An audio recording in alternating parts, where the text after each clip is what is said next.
It was February 1959. 9 young hikers set off into the snowy wilderness of the Ural Mountains in Soviet Russia. They were strong, experienced, and full of life. But what awaited them on that mountain was something no one could explain. Weeks later, rescuers would find their camp abandoned, their tent slashed open from the inside,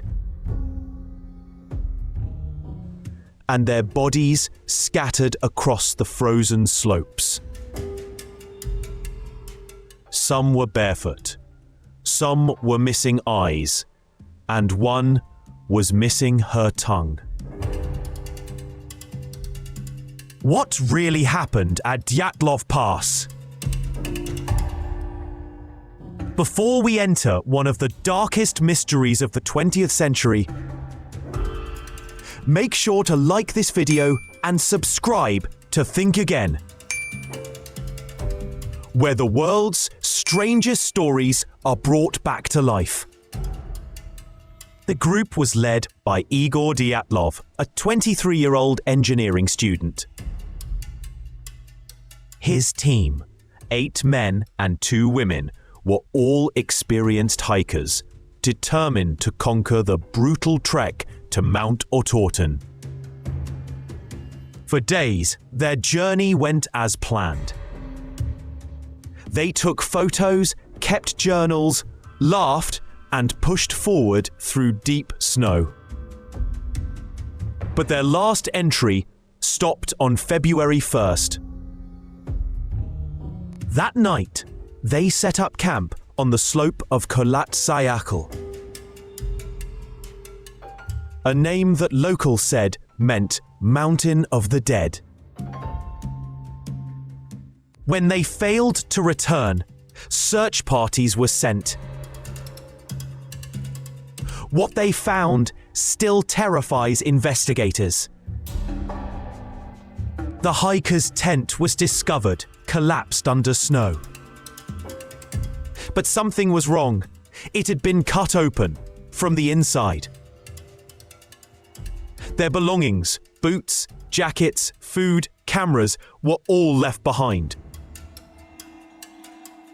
As if the group had fled in panic. The first bodies were found in the forest near a makeshift fire.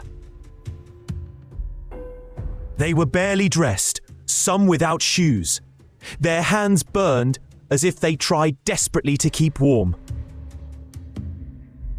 More bodies were found days later, some with broken ribs, fractured skulls, and injuries so severe they resembled the aftermath of a car crash. Yet, no external wounds. And the most chilling detail, one of the women, Lyudmila Dubanina, was missing her eyes and her tongue.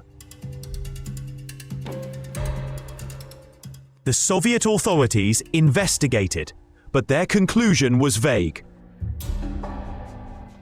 An unknown compelling force. The case was quickly closed, fueling decades of speculation.